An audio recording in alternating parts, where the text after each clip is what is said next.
You could be a romantic and plan an extra special romantic evening out at the Cocktail and Canapé New Year's Eve party.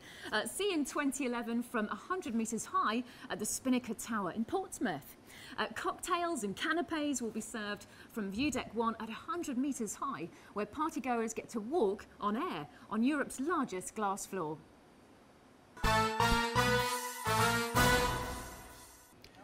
Next up, we have a right Christmas treat for you. That's right. It's Christmas, so it's time once again for the Winchester Outdoor Ice Rink. We sent our resident little helper over to the ice rink earlier this week. Let's take a look at how he got on.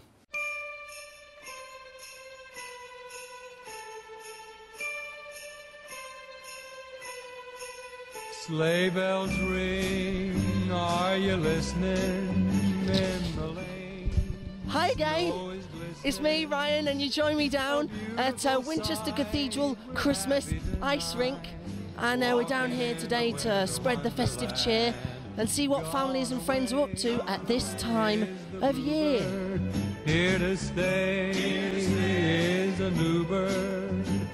He's singing a song as we go along, walking in a winter wonderland. In the What's your favourite thing about Christmas? What do you enjoy most doing? Watching films, cuddling, what? Cuddling? Not cuddling. Well, you can cuddle if you like. Say, are you married? We'll say no, man. But you can do the job when you're in town. Later on, we'll conspire as we dream by the fire, to face unafraid the plans that we made, walking in a winter wonderland. Right, I found a great little group of girls that I bumped into one that as I fell over, but I didn't hurt her. So, are you all excited for Christmas? Yeah! What do we want the most? We'll go around one by one. A dog. A dog. A camera. A camera. A dog. And a dog. Are you two sisters? Yeah. Oh, so there's good hope for you. Yeah. But remember, what's the saying? A dog is for life and not just for Christmas. And he'll say, are you married? We'll say no, man. But you can do the job. Thanks. Well, I've had an absolute bum-numbingly great time down at the ice rink today. It's been a bit cold, but what can you expect? So if you fancy yourselves as the next Torval and Dean, I did but failed very badly. Get yourselves down here before the 3rd of January 2011 and have a cracking time. That leaves me to say, have yourselves a very Merry Christmas and back to the warmth of the studio. That looks like really great family fun. Really Christmassy. Indeed. Right, one of the biggest films being released over this Christmas season is the new and third instalment of the Narnia series, The Chronicles of Narnia, The Voyage of the Dawn Treader. And now for you is our exclusive interview with its director, Michael Apted. Enjoy.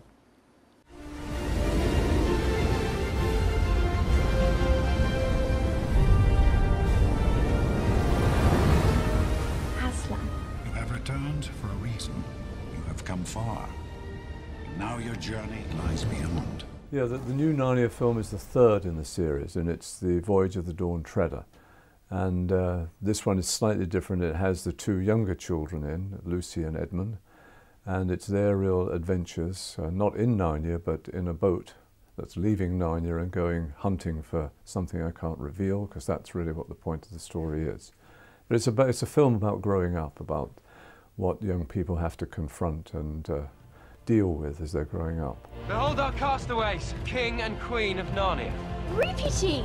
It's a big film, it's pretty expensive, a lot of money at stake and everything. And, you know, from my point of view, it was a sort of fantasy film. It's about children's fantasy, and yet it needed to have a real strong spine to it, a real strong story, and it is about real children, even if the places they're going to and some of the people they're meeting are strange. So you have to sort of create a tone that is real, and yet some of it's bizarre, you wouldn't believe it. And I found, you know, trying to get the right tone rather a difficult challenge. That sword you carry, it must be laid at Aslan's table.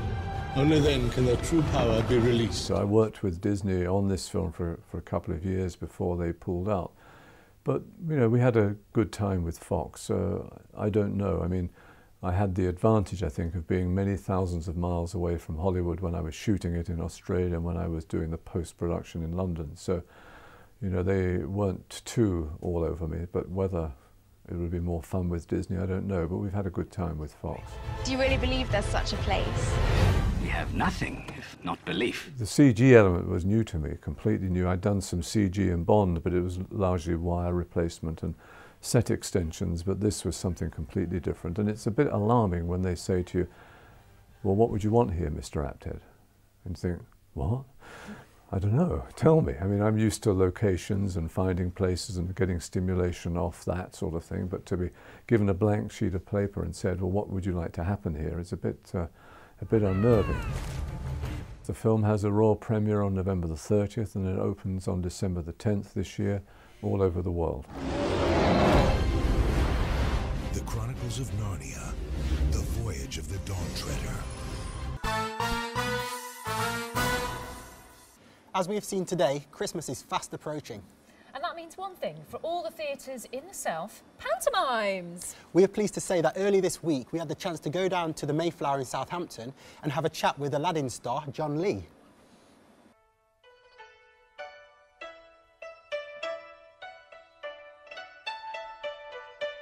The story of Aladdin, it starts off in Birkenhead at a funeral of Mustafa Twanky, and then we go to Old Peking where we find Widow Twanky and Aladdin all grown up, and basically it's his uncle Abanazar. I keep wanting to say Jafar, but that's the Disney one, isn't it? His uncle Abanazar and their quest to find the magic lamp.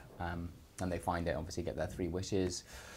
And there's loads of magic that happens in the show as well. There's a magic flying carpet, and there's some great comedy, obviously, because of Paul O'Grady in the show.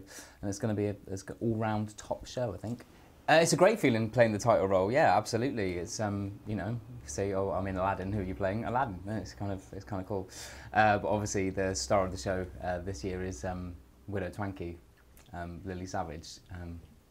She's pulling it out the bag one last time for us, and she's just absolutely hilarious. I'm so lucky to be working with Paul. He's just brilliant. He's the nicest man I think I've ever worked with as well. He's great. We've not actually worked with Lily yet. I've only been working with Paul so far. He's not actually donned the wig and the heels yet. So I'm not sure, because with some people they do change persona, do you know what I mean? And you have to refer to them as Lily or whatever, so I'm not quite sure what the rules are with this yet, but I'll find out. But as Paul O'Grady, as you see him on TV, he is that guy. He's just very easy to get along with, very, very funny, very quick, man. At the moment, the way the tickets are selling, I think it's the biggest Christmas show in a very, very long time, you know, and the tickets are pretty much nearly all sold out, which is unheard of for any show, let alone a panto.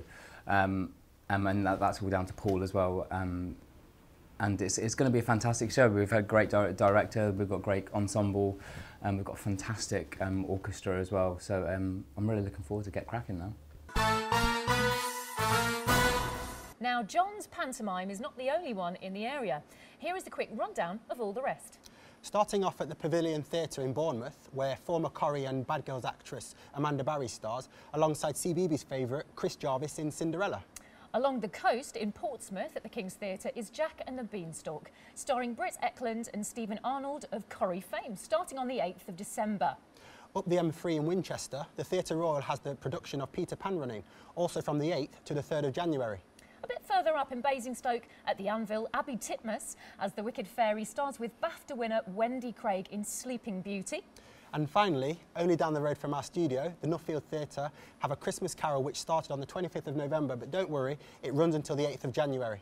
I can't believe it, guys, but that's all we have time for today. Right, that's it from us. A huge thank you to The Reason and John Lee. And not forgetting Michael Apted. Also here to play us out on our very special Christmas show are Romsey Abbey School Choir with their rendition of Away in a Manger.